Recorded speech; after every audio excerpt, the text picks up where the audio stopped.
Welcome, everyone, to the Let Purple Rain podcast. This is Fantasy Rain Rundown, my weekly off-season podcast show. My name is Joe Arpasi, otherwise known as Purple Rain.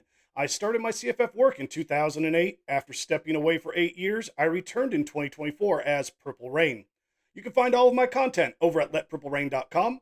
You can also follow the podcast on YouTube and Spotify. You can really help the new Spotify channel grow by leaving a 5-star review. And you can also follow me on X at UW underscore purple underscore rain. That is spelled REIGN. And to start today's show off here, we're going to do a short recap of last week's content. Our topic of the day here on this week's show is going to be players I'm fading.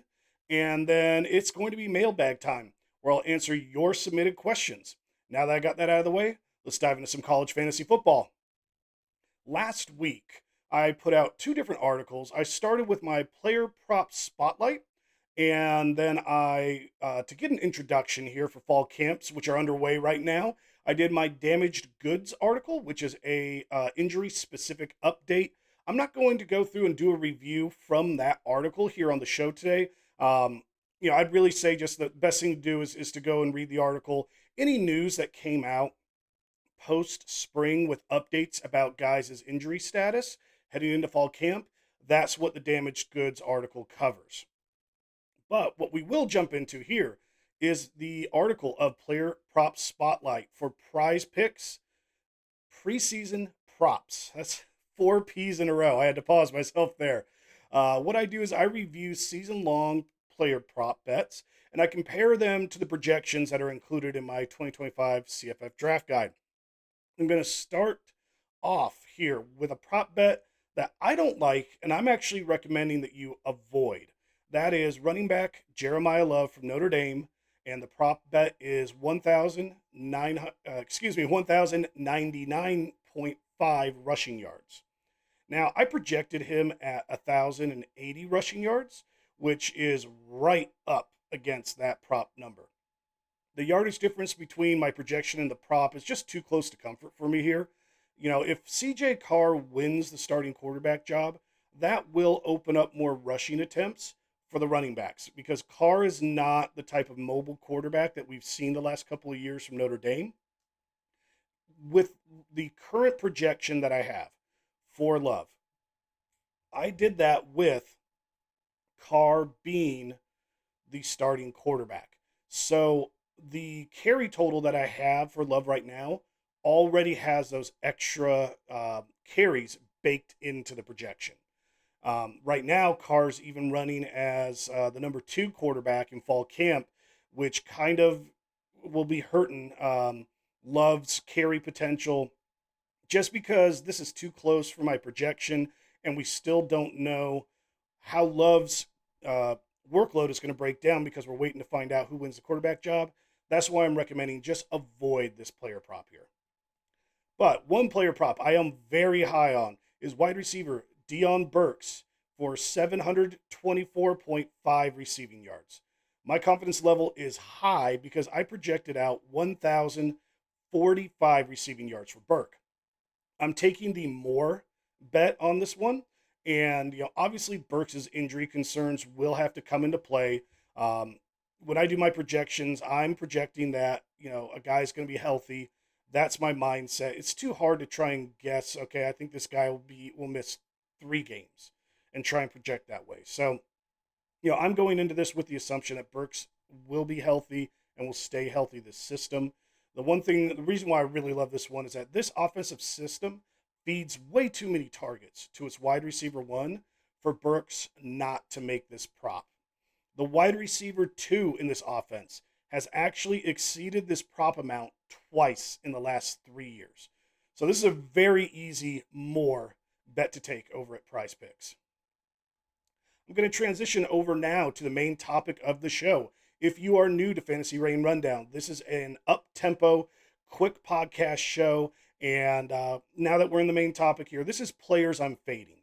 And I picked out 2 guys at each position that I'm fading in my drafts. I have concerns over, and I'm just kind of staying away. I'm going to kind of do these in a rapid fire. progression here, but I'm going to start out with quarterback Micah Alejado from Hawaii. Alejado has the potential of a really high ceiling.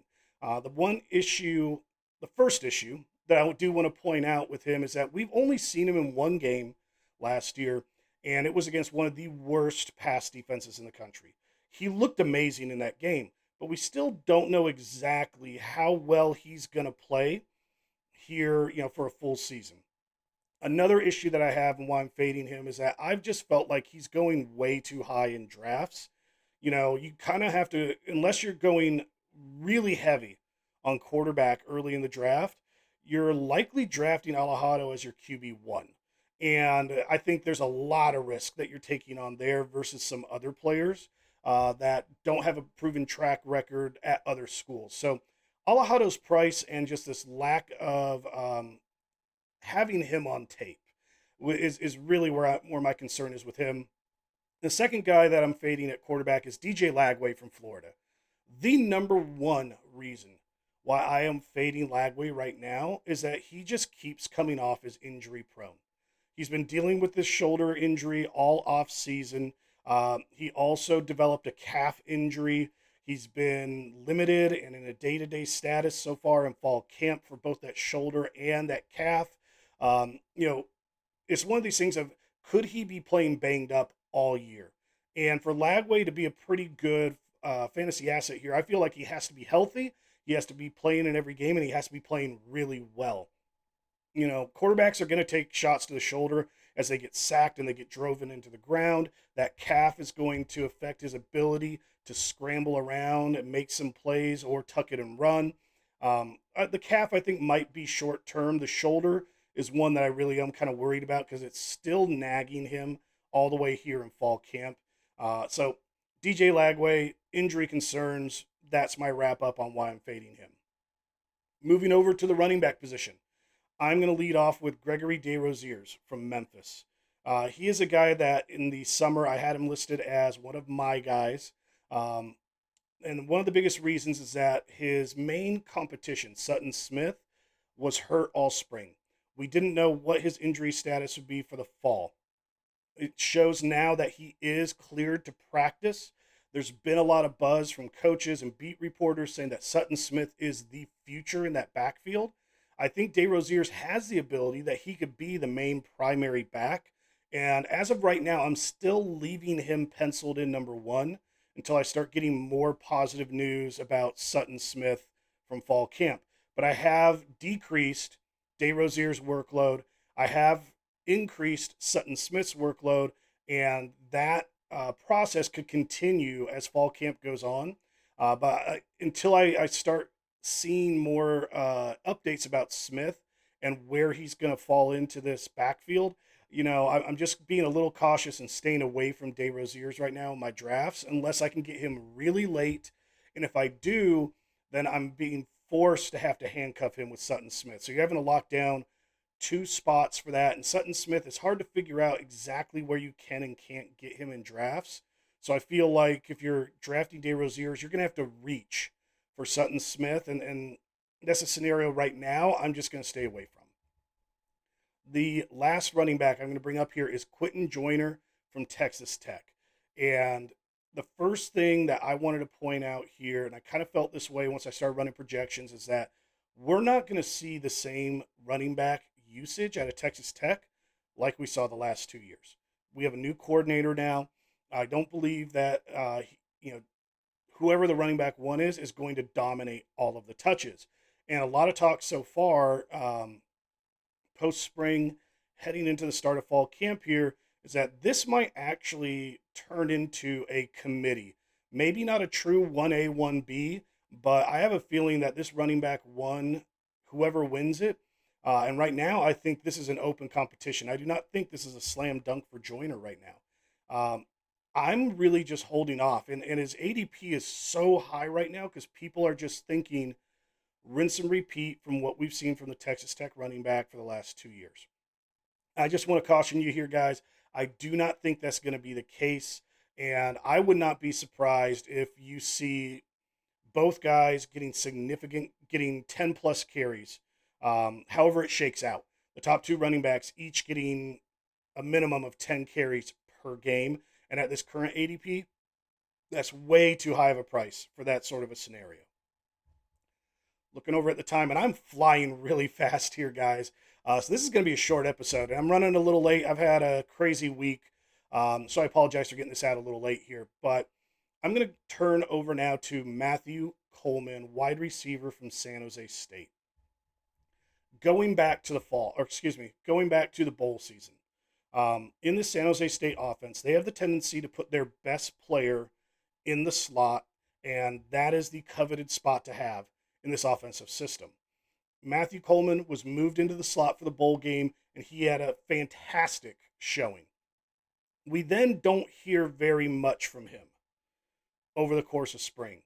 And you now start to get other names emerging in that wide receiver room. The beat reporters aren't talking about Coleman, they're talking about other guys. And offensive coordinator had a quote saying that he thinks he's going to move multiple guys around into that slot position this fall, trying to not have as much wear and tear on their bodies. I don't know where the wear and tear part comes in if you're playing the slot versus the outside, unless it just has to do with blocking. But I still don't see that much wear and tear happening. So Matthew Coleman really was like that one guy who was going early in drafts. People are picturing that Nick Nash upside. Right now, I see this as a three-man wide open race to see who will be wide receiver one. And it very well could change week to week. It could be a hot hand scenario at San Jose State. So I'm getting very cautious here, and I'm just kind of going to avoid the San Jose State wide receiver room for right now until we start to get more updated information on who could be wide receiver one and wide receiver two. The last wide receiver I'm going to go over here is Miles Coleman from North Texas. Coleman was productive last year when he had his opportunities to shine in this offense. The North Texas offense is one that you want to try and target the wide receiver one for. People were kind of looking in spring and thinking Coleman's going to have to be that guy. He's going to be the one who steps in, playing in the slot, and becomes the main guy. But I have a feeling that Landon Sides, who plays on the outside, has just as good of a chance. I'm going to say neck and neck. Just as good of a chance to be the wide receiver one over Coleman. Right now, actually, I'll look it up because I do have it in front of me. I just don't remember, and I don't have it written down. I want to see, because I'm doing updates for my player rankings and my projections here. And I'll talk about that when I make some announcements later, but I believe I did. So I did swap Landon Sides and Miles Coleman in my latest updated depth chart and projections, and moved Sides up to the wide receiver one over Coleman. I'm willing to put my money where my mouth is right now when it comes to Coleman. And Coleman, I think, will still be a good fantasy asset. The problem is he's going too high in drafts, and I'm not the only person that's trying to let people know to pump the brakes on that one. You can get Sides at a much cheaper price later in drafts. I'm highly going to recommend that. Now, the last two guys that I have here are tight ends. Tanner Koziel, who transferred over from Ball State to Houston. I've been cold on him and fading him this whole off season. Koziel put up great stats last year at Ball State. Part of what I think his fantasy success stemmed from was such a high target rate. This Houston offense will not feature him in the same way Ball State did. I don't think that Koziel is a bad player, but I think he's a guy that, even though some people might think, oh, he potentially could lead his team in targets, I don't think the tight end position will over at Houston. But my biggest concern in really looking at this one here is just the fact that, he might get only half the volume he got last year, and he was so volume dependent that I'm just staying away from him now with this move into the Houston offense. And the other guy is a little more of an obscure name, but there are some people that are liking him as a late round dart throw, and that is the tight end Jacob Newell from Akron. I mentioned there's a lot of people that like to use a philosophy of, drafting tight ends that have a chance to lead their team in receptions. That is the reason why a lot of people are looking at Newell. Um, there's been a lot of turnover in that wide receiver room. I personally just don't think that Akron's going to be that good throwing the ball. And even if he does lead the team in receptions, I think that offense is going to be, they're going to struggle to move the chains, have consistent drives, get into the red zone. Um, I really just think that there's not going to be enough opportunity, just like I talked about with Koziel. I don't think there's going to be enough volume from how bad this offense will play to make Newell really worth taking a shot on. There's other guys I'd rather take shots on than Newell. So that's the main reason why I've been kind of down on him here. And switching over to mailbag time, I have to sit here and say, like I said, my week was incredibly crazy. I have a bunch of things going on, and I just completely forgot to put out the advertisements for for the mailbag questions. So I did not get as many questions as normal. For those of you that are new to the show, mailbag time is the portion of the show where I answer your submitted questions. I put out those weekly posts on X and through Substack's chat feature where you can submit your questions. You can ask me questions about college fantasy football, just college football in general, movies, music, life, just anything you want. It's really kind of an ask me anything that where I'm here for you guys. And I did get one question from Mark on Substack here, and this ties into what I mentioned a little earlier.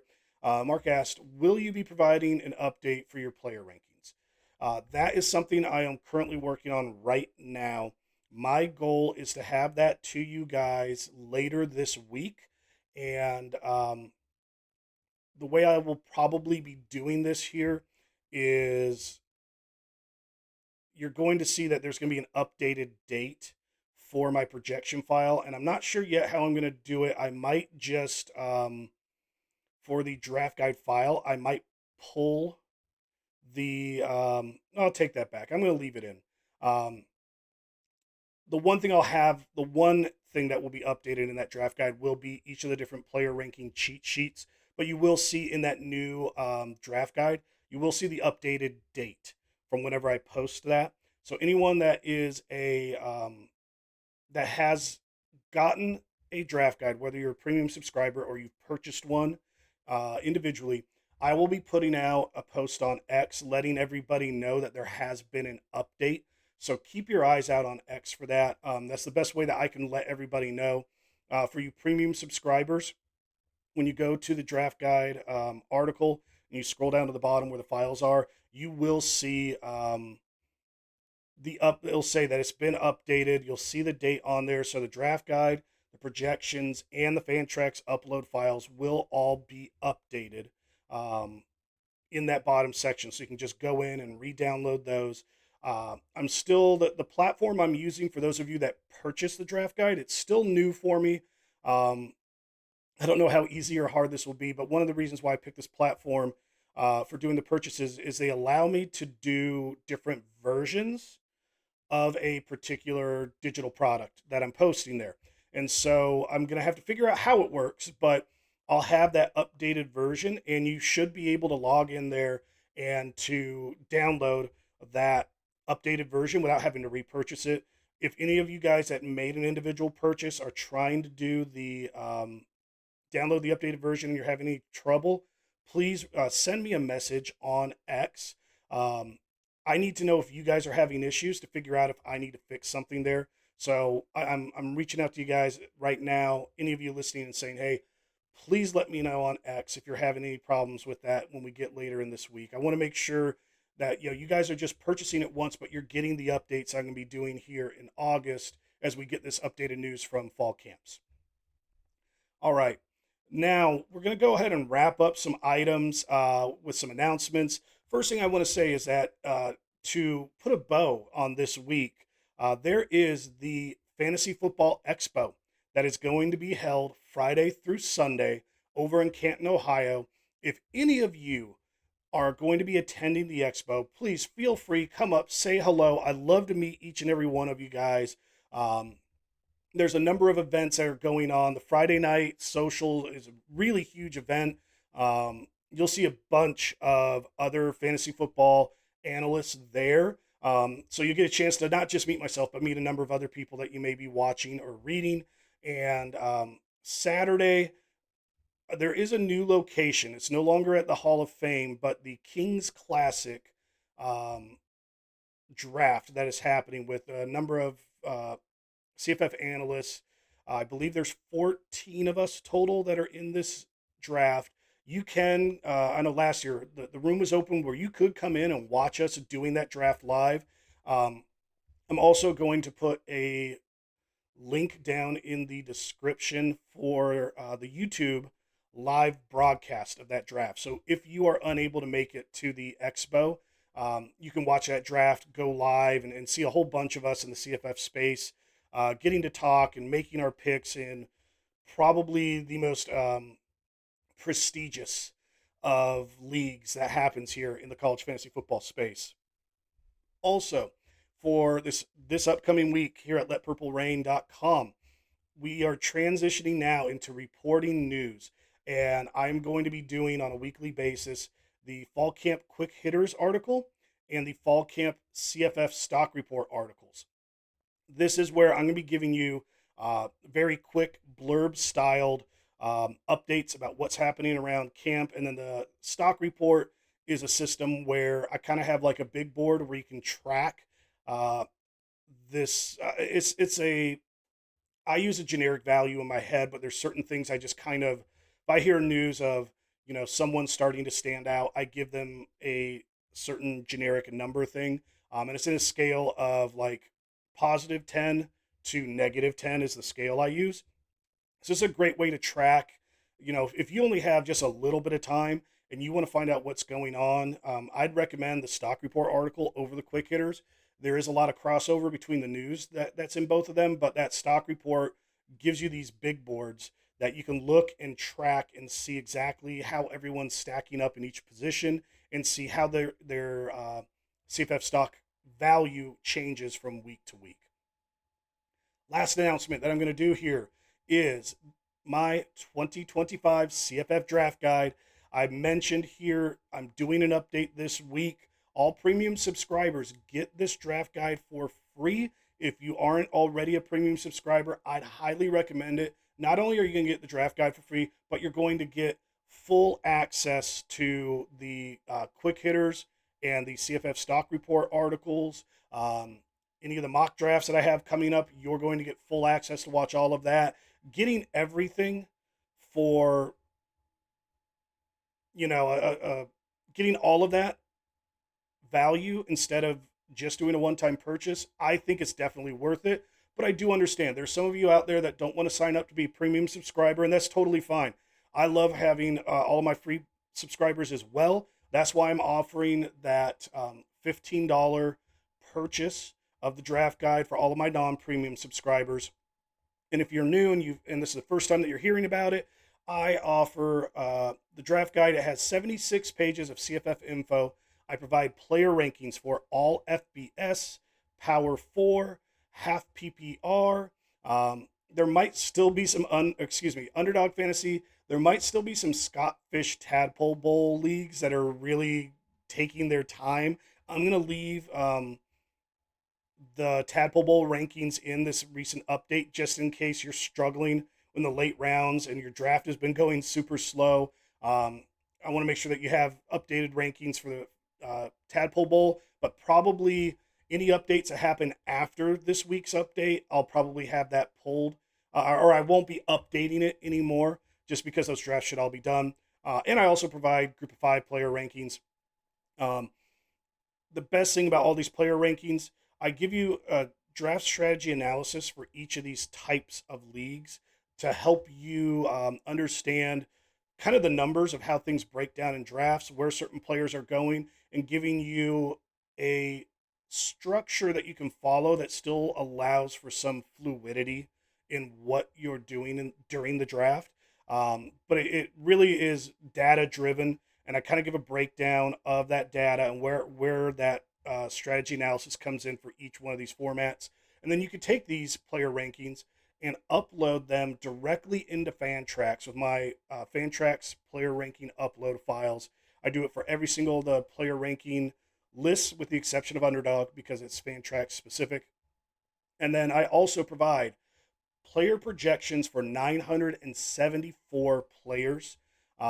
This is a great value. In the projections, you're able to see, and I do this with the player rankings, you're able to see the position battle status that I'm currently looking at. With these, I have what I call player profiles. It's kind of a short way to get an idea about the players. Um, I also have what their position rank is in the all FBS player rankings in there. So if you go to the quarterback tab on projections, those are going to be in order purely. I mean, you and also I do this too. I leave the I'm forgetting what it's called right now. Oh, I leave it to where you can easily sort whether you want to have all the players ranked by the projection amount. You can do it what is by the position rankings. So if you're really a spreadsheet person, you don't like the kind of cheat sheets, you could also use this for your drafts as well. So I wanted to make sure to give two resources depending on how you like to go, whether you like to really multiple ways. You can upload the rankings straight into Fantrax and just go that way off of them, everything being preloaded for you in there. If you're a paper guy, you can print off those draft day cheat sheets and you can do them by paper. Or if you're a spreadsheet person and you want to see more information than what you can see in Fantrax or in the draft day cheat sheets, I've got the projections where you can look at exactly what I'm thinking of for their workload, their volume, their you can still see the bye weeks in there. So this is another tool that I think is really great here. And I want to wrap things up by saying this was Fantasy Rain Rundown. Please follow on YouTube and Spotify. Thanks for joining the Let Purple Rain podcast. Your CFF Rain starts here.